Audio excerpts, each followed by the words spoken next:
우리 경제가 금년에 2.5%부터 2.8% 사이의 성장률을 보일 것 같습니다. 그런데 우리의 국가부채, 가계부채, 기업부채 매우 빠른 속도로 늘어나고 있습니다. 오늘은 그 중에 우리에게 가장 큰 뇌관으로 나타날 가능성이 있는 가계부채에 관해서 얘기를 나눠보도록 하겠습니다. 오늘 신세돈 교수님을 모셨습니다. 안녕하세요. 안녕하십니까. 또 김동훈 교수님을 모셨습니다. 안녕하세요. 안녕하세요. 사실 이거 금년 경제를 돌아보는데 이 부채 얘기가 나오면 마음이 좀 불편한데요. 우리가 지금 부채를 가지고 지난 1년을 버텨왔다 이런 얘기까지 나오잖아요. 그 김동훈 교수님 말씀 좀 시작해 주시죠. 우리 경기가 대체로 2011년 그 9월 달부터 이제 내려오기 시작을 했습니다. 그러니까 대략 한 지금 보면은 48개월을 내려오다가 지금 4개월을 지금 올라서고 있으니까 이 긴 그 장기 침체 국면을 그 뭘로 버텼느냐. 예. 우리가 뭐 그 성장률이 아까 말씀하신 것처럼 뭐 2.8%가 될 수 있다 없다고 얘기하는데 그나마 2.7이든 8이든 그것조차도 예, 이 빚 덕에 지금 우리가 엄청난 가계부채와 기업부채 덕에 지금 그 버티고 있다고 할 수 있습니다. 간단히 말해서 빚내서 먹고 살았다 이건가요? 전부는 아니지만 상당 부분은. 신 교수 어떻게 생각하십니까? 그 2010년도 얼추 수출 증가율이 한 30% 되면서 성장률도 한 5%대 가던 것이 아까 우리 김 교수님 말씀대로 계속해서 떨어져서 2.5 연간으로 보면 2.5 정도 나왔는데 성장률은 절반으로 반토막이 되는 사이에 이 가계대출은 5% 증가해서 10.4% 증가로 거꾸로 2배로 커졌거든요. 그러니까 경기는 하강하면서 대출이 2배로 늘었는데 통상적인 우리가 한 30년의 관계를 보면 성장률이 높으면 대출 증가율도 높고 성장률이 낮으면 대출 증가율이 낮은, 즉 경기하고 같이 가던 그런 특징이 굉장히 강했었거든요. 왜냐하면 경기가 좋으면 여러 가지로 이제 부동산 가격도 올라가고 해서 이렇게 갔는데 최근 한 4, 5년 동안에는 거꾸로 경기는 매우 나빠지는데 대출은 굉장히 빨리 증가하고 있는 것이 한국 경제가 안고 있는 굉장히 구조적인 어떤 질병을 나타내는 징후다. 저는 그렇게 보는 거예요. 근데 이 가계부채가 특히 금년 그리고 지난해 하반기부터 많이 늘어났는데 그게 최경환 경제팀이 부동산을 살려야 되겠다. 이런 정책을 발표하면서부터 더 심한 거 아니에요? 작년 이제 최경환 그 경제팀이 작년 6월 달에 7월 초에부터 들어왔죠. 네. 예, 들어와서 그 우리가 보여준 기본적인 전략 자체는 지난 한 8년 동안 이 그 부동산 시장이 자산 시장의 침체가 우리 경제의 발목을 잡고 있었다. 그래서 부동산 시장을 활성화해서 이것이 그 내수를 활성화하고 또 그걸 통해서 이제 성장 모멘텀을 찾는다 하는 것이 기본적인 그 전략이었던 것 같습니다. 예, 그래서 그 한 조치가 이제 8월 달부터 이 수도권 지역의 소위 그 DTI하고 그 LTV라고 하는 그 대출 심사 조건을 그 완화해 줘 가지고 예, 그로부터 이제 급격하게 이제 그 가계 대출이 늘어나기 시작을 했고 그 늘어난 가계 대출의 거의 85%가 이 주택담보대출입니다. 예, 그러니까 지난 1년 사이에 우리가 보시면 금년은 지난 몇 년, 부동산 경기로는 지난 뭐 거의 8년 사이에 그냥 최고의 그런 그 상태였고 또 그런 활기 덕에 그나마도 우리가 지금 금년 이만큼 버틴다고 할 수 있습니다. 과거 작년에 최경환 경제팀이 들어와서 LTV, DTI를 대폭 상향 조정하고 나서 어마어마하게 이제 가계대출을 촉진했는데 그것이 실질적으로 경제 성장에 연결되는 이론적인 그 근거는 그것이 내수를 살려서 즉 소비를 살려서 경제를 살려야 되는 건데 그냥 부동산 거래만 늘어나는 것 자체는 사실 경제를 성장시키는 요인이 안 되는 거죠. 따라서 저는 LTV, DTI를 통한 어떤 그 가계대출 증가가 경제 성장을 촉진하는 것이 아니라 오히려 가계대출만을 증발을 시켰고 실질적으로 그걸로 인한 경제 성장 효과는 저는 거의 무시할 정도가 아니었는가 저는 그렇게 네. 보는데요.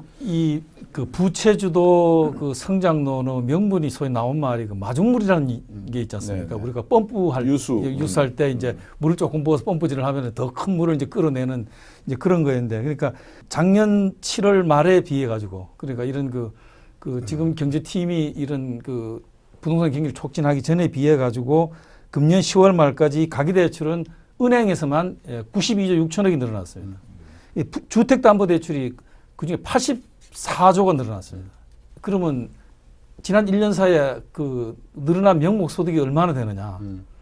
대체로 명목소득하고 아마 거의 그 소득 늘어난 것에 그러니까 정부까지 포함하면 총 부채 늘어난 것에 이 GDP는 대략 한 60% 정도 됩니다. 총액으로 비교를 하면요. 그러니까 마중물 넣은 것조차도 못 건졌다는 모두로 거죠. 셌다. 예, 그렇습니다.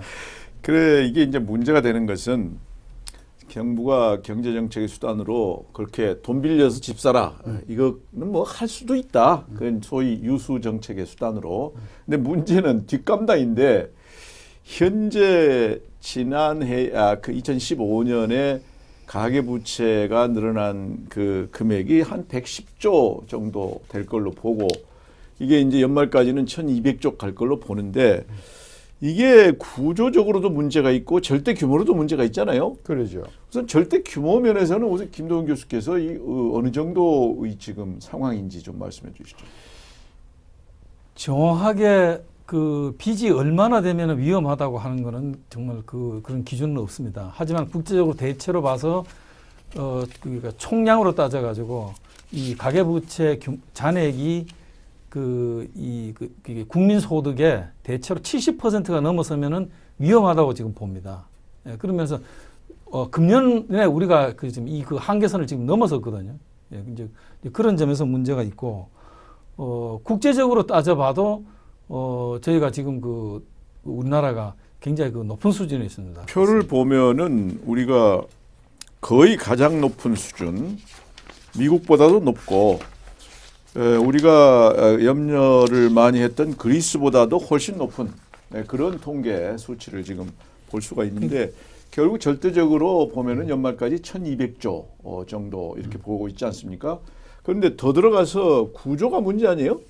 이게 이제 구조적으로 보면 정말 취약한 부분들이 그렇죠. 많다. 그러니까 이제 아까 우리 김 교수님 지적한 그 부채가 어느 정도가 되면 국가가 위험하냐 하는 그걸 우리가 임계부채라 그러는데 그 임계부채의 경우에 그게 국가부채하고 뭐 기업부채하고 가계부채가 이제 다 달리 이제 본다는 것이 학계 정설인데 어쨌든 전체 사이즈는 사이즈대로 뭐 70%, 80%, 90% 있을 수 있으나 그보다 더 중요한 것은 그 빚을 누가 지고 있냐, 그 부채의 구조가 어떤가 하는 걸 우리가 듣다 봐야 되는데 첫째로 이제 소득 분위별로 즉 부자가 부채를 많이 갖고 있냐, 가난한 사람이 많이 갖고 있냐. 한국은행 조사에 따르면 상위 계층, 상위 1, 2분위 소득 계층이 전체 한 절반 정도가 부채를 갖고 있고 하위 절반이 한 54% 전체 부채를 가져가고 있는 걸로 나타나서 이 절반 조금 넘는 하위 소득 계층의 빚이 상당히 걱정이 되는 부분이 있고 그 다음에 이제 봉급생활자하고 자영업자하고 그도 저도 아닌 제3부류의 어떤 그런 직장군으로 놓고 봤을 때 정확하게 3분의 1, 3분의 1, 3분의 1 그러면 자영업자하고 이도 저도 아닌 그런 어떤 그런 업자들의 빚이 전체 한 65% 되는 그러니까 가난한 사람 소위 소득의 그 분위별로 해서 네. 가난한 사람이 가져간 게 약 54%인데 그렇습니다. 그걸 또 이제 어떻게 소득을 얻느냐 이걸 봐가지고 임금 소득, 자영업자, 자영업자도 아니고 임금 또 소득도 아니고 가령 대리기사 이런 택시 분들 운전수 이런 분 세 개로 나눠서 보면 그러죠. 대리기사나 택시기사나 자영업자 가져간 게 또 60% 넘는다 이거죠. 그렇죠. 그러니까 전반적으로 이 빚이 물론 부자들 여유가 있는 형편이 되는 사람도 빚도 한 절반 정도 되지만 그러지 않은 한 나머지 절반 정도의 이 빚이 이게 좀 캄캄한 그런 부분. 네. 지금 이제 또 하나 문제는 뭐냐면은 지금 우리가 얘기하는 아까 가계 부채라고 하는 것 이외에 또 다른 데 숨어 있는 가계 부채가 또 있습니다. 소위 말하면 자영업자 대출이라고 하는 것이 그거는 기업 대출의 형태로 대략 한 250조가 나가 있는 걸로 그렇게 얘기가 되고 그러니까 가계 대출 중에서 247조가 개인 사업자 대출이고 또 기업 대출로 또 250조가 있기 때문에 합치면은 개인 사업자 대출이 500조가 따로 있는 겁니다. 예. 거기에 더해서 전세금 대출이 또 있죠. 아, 그러니까 그건 또 다른 거고요. 그건 예, 이제 거의 뭐 통계로 잘 안 나오는 건데 근데 지금 이제 신 교수 말씀하신 건 한국은행에서 발표한 내용이니까 그 내용을 보면 취약계층이 상당히 큰 비중을 차지하고 있다. 3분의 전체 1,200조라는 그 중에 취약계층이 60% 정도다. 지금 말씀하신 500조는 또 다른 관점에서 위험한 그런 거다. 그러니까 우리가 절대적으로 1,200조 이것이 갖는 의미, 소득 대비해서 너무 높다. 동시에 구조적으로 보면은 갚을 능력에 있어서 앞으로 취약해질, 못 갚을 가능성이 높은 그런 분들이 갖고 있는 부채가 또 너무 많다. 지금 이렇게 생각해 볼 수가 있지 않겠어요? 거기에 하나 더 해서 이게 이제 그 가계 대출을 빌려주는 금융기관이 이제 은행이냐 비은행 금융기관이냐 이걸로 구분해 볼 수 있는데 대체로 한 30% 정도가 40% 정도가 은행이고 한 5, 60%가 기타 금융기관이거든요. 이게 기타 금융기관이라는 게 이제 그 안에는 새마을금고라든지 뭐 소위 제2금융권 기관들이 많으니까 사실은 이제 아까 취약계층에서 소득이 안 좋거나 해서 빚을 못 갚았을 경우에 그것이 이제 기타 금융기관의 건전성에 굉장히 큰 영향을 줄 수 있는 여지가 상당히 있다. 이게 이제 많이 걱정합니다. 이 부분에 대해서는 소위 기타 금융기관은 이제 스스로가 상당히 리스크를 지는 기관인데 은행의 경우는 어떻게 그거에 대해서 대답을 하냐 하면 지금 현재 BIS 비율이 충분히 높기 때문에 이 사람들이 빚을 못 갚아도 은행의 건전성을 유지할 수 있다. 이렇게 나오거든요. 그건 어떻게 생각하세요? 그건 이제 위험이 두 가지입니다. 하나는 주택 가격이 떨어져서 생기는 담보가치 하락하고 그것으로 인한 그 은행 금융기관들의 건전성 하락 문제하고 다른 하나는 그런 주택 가격을 떠나서 그 상환 능력의 문제죠. 이 사람들이 이제 그 원리금을 상환을 해야 되는데 특히 문제가 되는 것이 아까 말씀하셨던 작년 8월부터 나간 대출이 2년이 내년 8월에 돌아옵니다. 내년 8월부터 이제부터 상환 문제가 이제 시작하는 거죠. 예. 그러니까 결국 이제 위험성 문제인데 지금은 또 우리가 봐야 될 게 이게 뭐 경제가 잘 성장이 되고 집값도 계속 올라서 그래서 뭐 부채 상환은 문제가 없다. 그러면 우리 걱정할 필요가 없는데 문제는 이제 지금 미국 금리 인상이 대기 중이고 그리고 이 부동산 시장이 이런 금융 가지고 올려놨는데 실제 이 근로자 소득이라든가 경제 성장 또 기업들이 현재 동향을 보면 앞으로 이게 우리가 호주머니에 들어올 돈이 많다 이렇게 보기가 어려운 그런 이제 경기 흐름이 있기 때문에 이게 걱정이 되는데 우선 미국 금리는 좀 인상이 빠른 시간 내에 될 것 같잖아요. 지금 이달 15일, 16일에 이제 결정이 나는데 뭐 0.25 오른다고 하는 것은 거의 뭐 확실한 거고요. 대체로 내년에 지금 시장의 예측은 분기별로 0.25 정도로 올리지 않냐. 원래는 굉장히 1년에 빠르게 올립니다. 굉장히 8차례씩 이렇게 올리는데 그런 세계 경제에 주는 충격을 감안해서 시장의 전망은 대체로 분기별로 0.25씩 그러니까 2%포인트 정도 내년 올릴 거다. 연간 1%좀 올릴 거다. 지금 이렇게 돼 보죠. 그 과거 1970년대 이후에 이제 미국의 연준의 그 금리 올리는 기간에 어떤 올리는 행태를 보면 평균 한 13회에 나누어서 올렸어요. 한 13회 정도로 나누어서 올렸고 올릴 때마다 4분의 1%씩 올렸으니까 결국은 이번에도 그 어떤 추세를 따른다고 하면 전체적으로는 한 3% 포인트를 올릴 것이고 그게 이제 0.25씩 이제 나누어서 올릴 테니까 내년에도 분명히 한두 차례 또는 서너 차례 있을 것이고 내후년에도 또 있을 것이고 그래서 앞으로 한 3년은 기본적으로 금리가 올라가는 그런 추세가 이제 된다고 보면 이제 그런 어떤 예상들이 신흥국 우리나라를 포함한 자본의 어떤 시장에 굉장한 자본 유출을 촉발할 가능성이 있죠. 한국은행의 추정에 따르면요. 이런 기준금리가 1%가 올라가면 결국 미국이 금리가 오르면 외자 유출 문제 때문에 우리도 이제 올리지 않을 수 없고 뭐 최대한 억제한다 하더라도 어느 정도는 반영할 수밖에 없고요.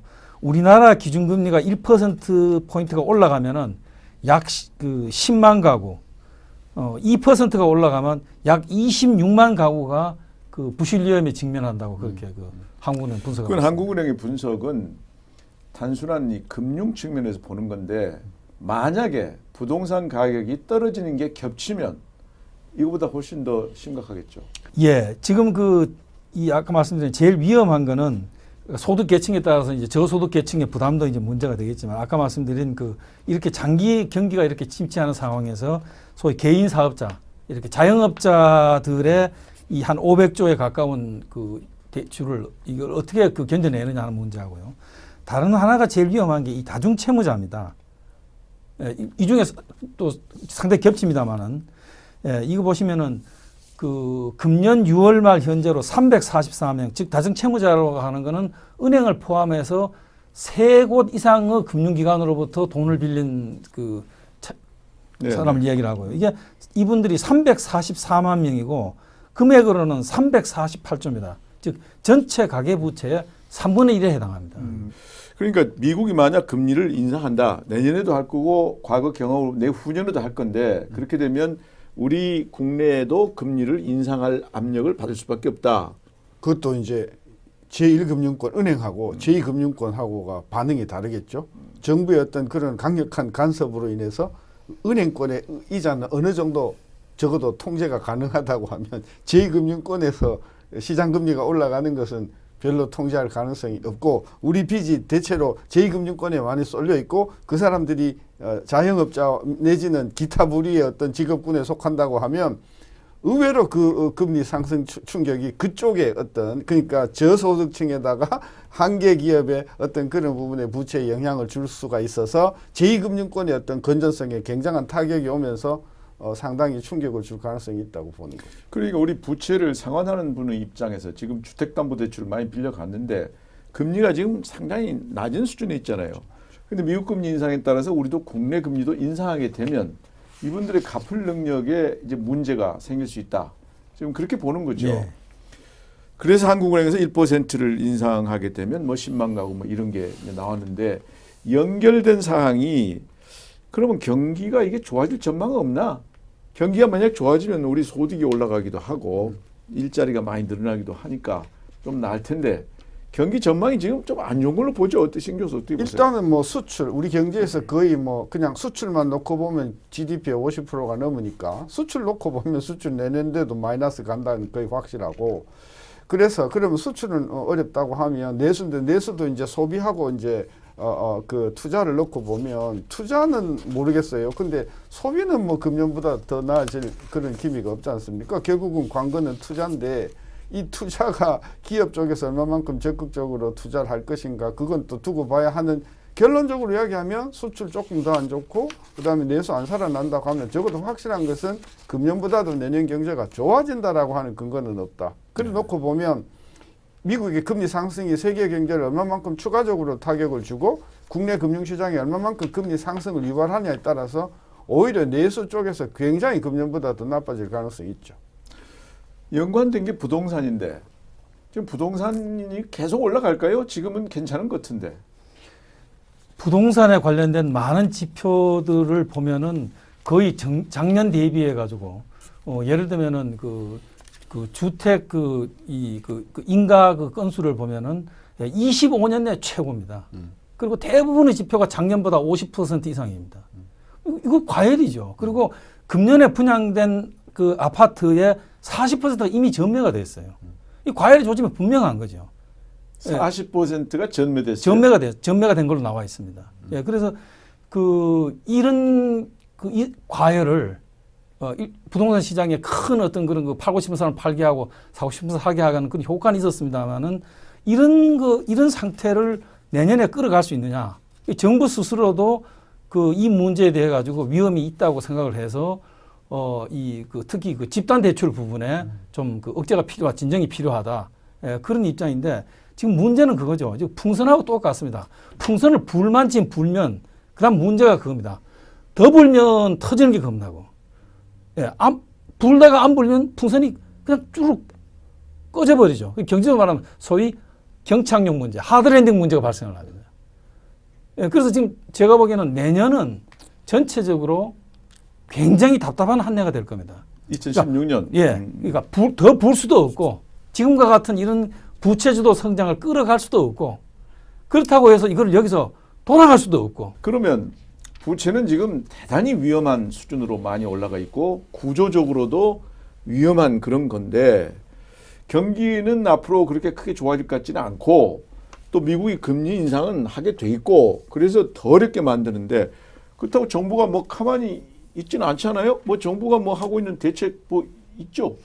예, 정부가 금융위원회가 지금 이 가계부채 대책 문제를 11월 달에 발표하고 이미 한번 오늘 띄워놨고 조만간 은행연합회를 통해서 그 은행들의 그런 그 대출 심사 기준을 조정할 거라고 지금 그 얘기를 하고 있습니다. 그 내용은 기본적으로 그 일시 상환을 못하게 하고 그 이렇게 그 분납 상환을 한다든가 하는 그런 방식으로 그런 상환 방법에 있어 가지고 그 대출자의 그런 그 부담을 이제 높이는 이제 그런 건데 그거는 앞으로의 얘기지 문제는 지금 안고 있는 부채거든요. 아까 말씀드렸던 것처럼 위험한 부분이 그런 그 자영업자들, 그 다음에 다중채무자들, 그 다음에 또 하나 우리가 주목해야 될 게 이런 그 부채의 상당 부분이 이 고령자들한테 가 있다는 겁니다. 네. 크레딧 비유하고 그다음에 매일경제가 조사한 걸 보면은 5등급 신용 등급이 5등급인 661만 명을 분석한 걸 보면은요. 소득에 대한 대출 잔액의 비중이 40대 50대는 80%인데 60대는 무려 143%나 됩니다. 큰 그 부채를 그렇게 줄일 만큼 그런 새로운 소득을 창출할 가능성이 낮은 계층들이 이런 연령대들이 많은 부채를 가지고 있다고 하는 것은 우리의 고령화 문제하고 이 가계부채 문제가 서로가 지금 엉켜 들어가기 시작하고 있다는 걸 이렇게 엉켜 들어가 있어가지고 위험하다. 이거 다 공감하는데 이런 데이터를 갖고 있는 거는 은행 금융감독위원회나 금융감독원이나 뭐 이런 데서 갖고 있는데 공개를 안 하는 거고 결국 우리가 보는 이 한국은행 발표나 이런 거 가지고 이렇게 대단히 위험하다고 보는 건데 이렇게 위험한 거를 뻔히 알면서 정부가 겨우 그 앞으로 뭐 나갈 때 좀 더 엄격하게 해라라든가 뭐 이 정도밖에 안 하고 있나요? 어쩔 수가 없죠. 어마어마하게 지난 한 1년 반 동안 그 뭐 명분은 부동산 경기를 살린다, 주택 경기를 살린다는 그런 차원으로 이제 이자율도 낮추고 DTI, LTV도 높여놨는데 굉장히 폭발적으로 이제 부채가 늘어나니까 정부도 이걸 좀 줄여야 되겠는데 그걸 또 너무 세게 줄이다 보면은 또 집값이 폭락한다든지 문제가 더 악화될 수가 있으니까 정부는 지금 엉거주춤 어쨌든 뭐 내가 있는 동안에는 문제가 안 터져졌으면 좋겠다는 이런 조바조바심 같은 상황이 아닌가 싶고요. 현재와 같은 상황에서 뭐 관리를 더 강화할 수도 없고 지금 미국 금리가 올라가면 국내 금리가 얼마만큼 올라가는가를 그냥 지켜보는 수밖에 없지 않는가. 그 원장님 말씀이 저는 좀 의의가 있는데 알고 있는데 발표하지 않는다고 얘기하는데 저는 알고 있다고 생각하지는 않습니다. 왜 그러냐면은 그 정확하게 이 그 차입자가 가지고 있는 소득이 얼마인가 하는 것을 증명하는 경우는 그렇게 많지가 전체적으로 보면 반대되지 않을 겁니다. 봉급생활자입에. 그럼 소득 데이터는 국세청에 가 있는데, 예, 금융기관에 내는 건 자기가 써내는 겁니다. 예, 그래서 엄격하게 말하면 누구도 정확하게 얼마나 심각한지 모른다는 거죠. 그리고 이 금융위원장이나 이런 분들이 국회에 나가서 답할 때 보면 위험하지 않냐? 그럼 항상 하는 답이 있습니다. 늘어나고 있지만 관리 가능한 범위에 있다. 그 증거가 뭐냐면 바로 이 늘어나도 연체율이 떨어지고 있다는 겁니다. 예를 들면은 가계대출 연체율이 2012년 말이 그 0.78이에요. 그러니까 10월 말로만 보시면은 12년 10월 말은 0.95였고 금년 10월 말은 0.40입니다. 이렇게 부채는 늘어나는데 연체율은 절반 이하로 떨어졌어요. 그럼 왜 그러냐? 이거는 분모가 대출액이거든요. 그러니까 대출을 하면 할수록 연체율은 떨어집니다. 분모가 늘어나니까. 그렇죠. 그러니까 이건 완전히 통계적인 착시 현상이지. 이게 문제입니다. 이게 이제 최고 의사 결정자들이 이 통계를 가지고 브리핑을 받지 않겠어요. 연체가 문제가 없습니다. 과거보다 훨씬 더 잘 갚고 있습니다. 이렇게 보고하지. 분모가 늘어났기 때문에 분자는 어느 정도 늘어나지 않고 그래서 이렇습니다. 말 안 하잖아요. 그래서 이제 이런 게 결국은 문제인데 이게 그 소위 관료 집단이 의사결정을 하는 높은 분들한테 보고할 때 있는 그대로 하지 않는다. 뭐 그런지 안 그런지는 뭐 저희들이 모르는데 지금 이런 문제가 뭐냐면은 이제 연체 이 문제가 결국 이렇게 가도 결국 드러나게 돼 있죠. 예. 바퀴벌레는 숨길 수가 없거든요. 나오기 마련입니다. 나오기 마련인데 그러니까 이제 내년 8월부터 이제 상환이 돌아오면서 그동안 늘어났던 게 이제 상환이 돌아오면서 이제 8월부터 연체가 이제 늘어날 수밖에 없을 거고. 그래서 문제가 되는 거는 뭐냐면은 이게 이제 우려하는 거는 17년입니다. 17년에 이런 아까 말씀드린 자영업자 또 다중채무자들이 이 경기 침체가 6년을 넘어가면은 얼마나 견딜 수 있냐는 그 문제. 그 다음에 부동산 시장이 내년에는 금방 꺾이지는 않겠지만 17년 되면 이제 들어가기 입주가 시작됩니다. 이제 그래서 17년에는 부동산 시장이 흔들릴 가능성이 크다는 게 상당히 큰 우려고요. 거기에 더하기 이제 아까 말씀하셨던 미국의 금리 인상으로 인해서 이제 우리도 금리를 올릴 수밖에 없다는 그런 부담. 이 세 가지가 이제 2017년에 겹쳐서 우리 경제에 상당한 큰 짐을 지을 수 있다는 게 그것이 문제입니다. 어떻게 생각하세요? 뭐 근데 사실은 가계부채 이 문제는 어제 오늘의 이야기가 아니고 2008년 9년서부터 지속적으로 제기가 되어 왔던 문제고 이게 이제 아까 위험하다 근데 뭐가 위험하냐 금융 시스템이 붕괴가 되냐 전반적인 금융 시스템의 붕괴는 일어나지 않는다. 뭐 은행이 망가진 그런 일은 없을 것이다. 그러나 국지적으로 제2금융권 중에서 굉장히 도전적으로 위험을 안고 투자를 했었던 그런 금융기관 중에서는 상당히 부실이 발생할 가능성이 있고 그보다 더 중요한 건 수십만 가구의 어떤 그런 영세 임계 가구들 즉 집을 갚을 수 없는 형편인데 이래저래 해서 빚을 끌어다가 집을 샀던 분들이 금리 높아지고 경기 안 좋아져서 집을 이 원리금을 상환을 못하게 되는 이런 쪽에서 문제가 일어나면서 국지적으로 굉장히 사회적인 어떤 문제가 되면서 이거나 과거에 최경환 팀이 있을 때 해서 산 거다 이렇게 되면서 굉장히 모럴 헤즈까지 발생하면 이것이 2016년 17년에도 얼마든지 문제로 불거질 수 있는 그런 요인이 있다. 저는 그래서 한계 가구 그러니까 굉장히 지금 그런 어떤 임계치에 다다른 가구의 그게 한 20만 가구가 됐든 40만 가구가 됐든 이 가구가 문제가 되고 그것이 국제적인 제2금융권의 어떤 그런 포텐셜 부분적 내환이 될 거다. 그런데 만약 가계부채 부분에서 부실이 많이 발생하면 은행도 경색 현상은 생기죠. 정상적으로 이게 돈 나가야 될 부분이 못 나가게 되는 그런 결과는 나오지 않나요?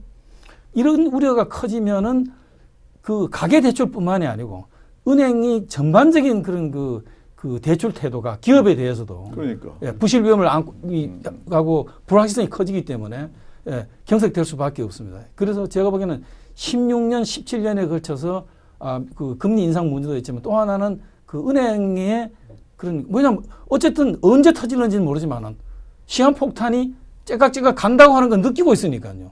그 째깍째깍하는 소리를 우리가 외면할 수가 없죠.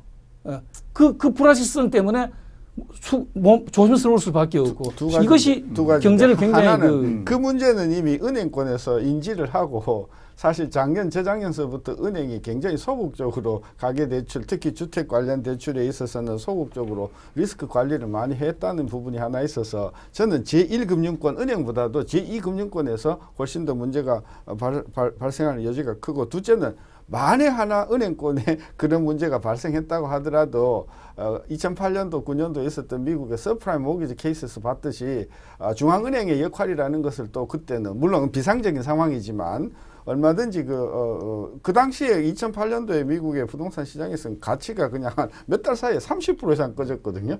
그래서 이제 수습하는 그런 과정에서 많은 고통이 있었지만은 저는 은행권의 전반적인 어떤 제너럴 어떤 크라이시스는 오지 않고 국지적으로 국한된 어떤 금융기관에 국한된 어떤 소득계층의 잠재 문제는 충분히 있다고 봅니다. 2015년의 특징 중에 하나가 부채가 크게 늘어났다 하는 건데 그중에 특히 이 가계부채 부분이 심각하다. 늘어나는 속도, 규모 그리고 구조 상당한 위험성을 안고 있다. 이거 우리한테 큰 부담을 주고 있습니다. 금년 한 해를 보내면서 이 가계부채를 생각하면 우리가 참 우울해집니다. 어떻게 잘 해결됐으면 좋겠습니다. 오늘 고맙습니다. 감사합니다.